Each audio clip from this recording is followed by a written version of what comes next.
Welcome back to WatchAdvisor on YouTube. It's Alexander speaking, your host, and on your screen you do see the new and the old ROLEX Air-King. Don't forget to subscribe and to hit the bell to get our latest notifications.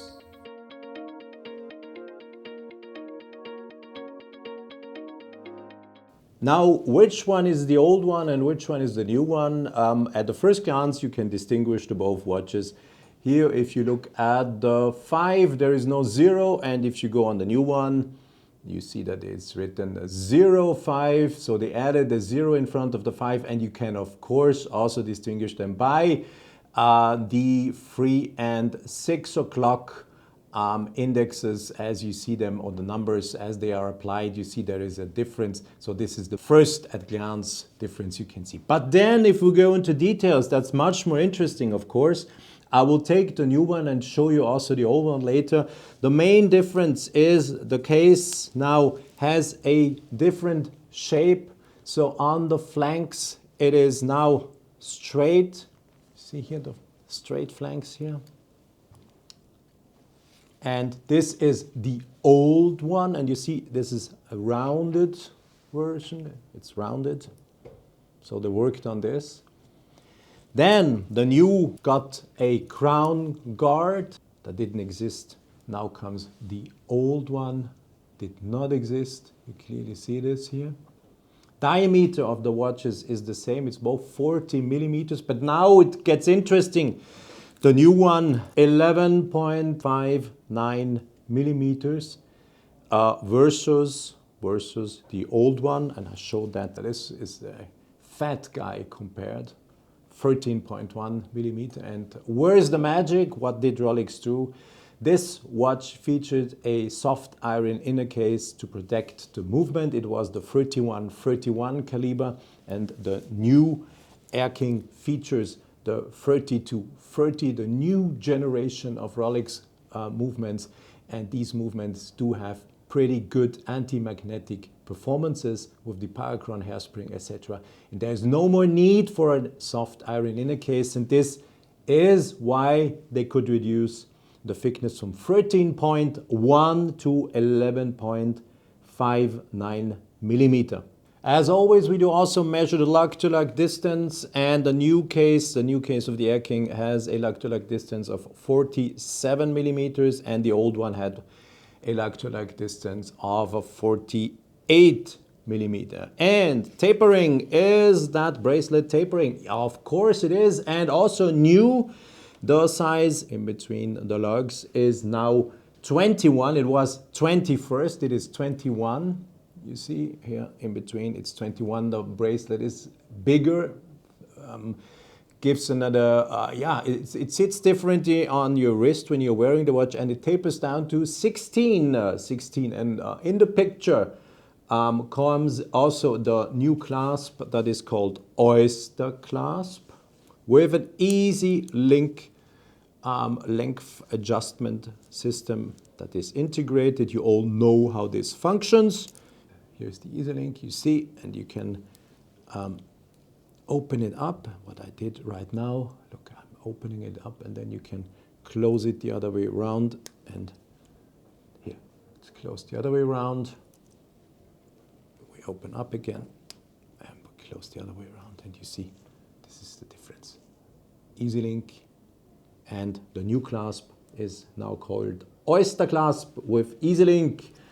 Once again, the dial to show you all the details, and I said it before, here we have a 05 now written, and the 3 and the 9 are also white. They were silver first, and this is a much more technically looking watch than it was before, a more sporty watch if you want.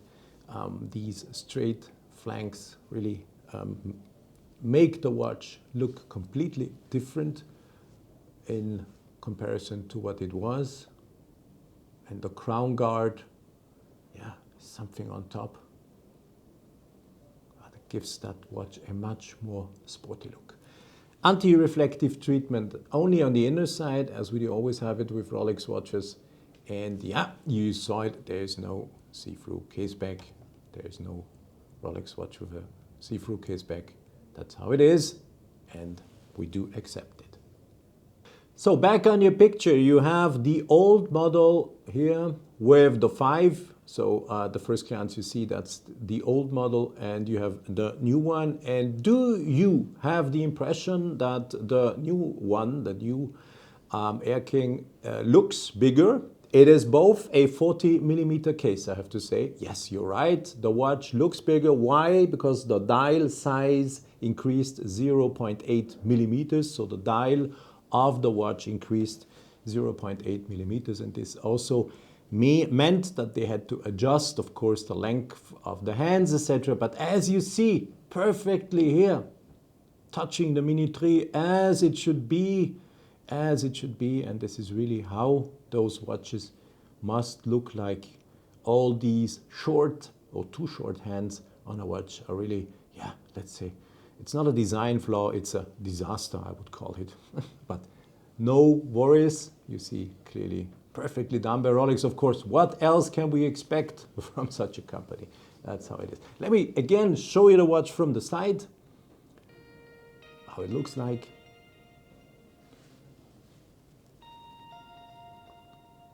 I'll make a 360 run quickly so you can see Rolex crown. Voila, there we go. Price-wise, the old Air-King was sold for 6,800 Swiss francs, 6,800, and the new Air-King, the new model 2022, is sold for 7,000 Swiss francs, 200 Swiss francs more. And please, guys, this is the official price of the watch. Do me a favor, don't support the greedy business of resellers and buy this watch for an extra.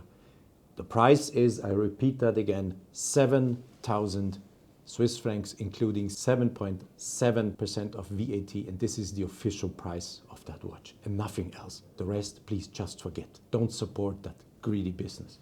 Okay, thanks for watching. The new Air-King. By the way, the reference is 126900. Thanks for watching our short introduction of the watch. Once again, both on your screen. I was happy enough to have both of them here to show them to you. Thanks for watching the video. Your comments are welcome, etc., etc. Tell me what you think about it. And yep, stay tuned on WatchAdvisor on YouTube. There's much more to come, of course. Bye-bye.